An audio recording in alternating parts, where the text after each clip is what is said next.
السلام عليكم ورحمة الله وبركاته.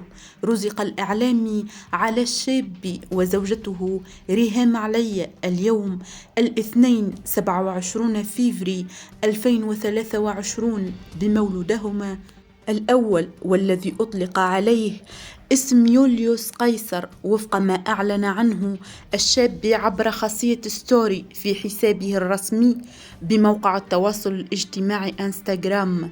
وتجدر الإشارة إلى أن علاء الشاب لديه من زواجه الأول ابنة تدعى نانسي، وابن آخر من زواجه الثاني يدعى أدونيس. أما زواجه الثالث من رملة الذويبي لم يدم طويلا وانتهى بدون أطفال. من جهة أخرى يواصل الشاب تقديم برنامجيه على قناة قرطاج بليس، الأول برنامج سكر لي البرنامج، والثاني منوعاتي يحمل اسم المايسترو.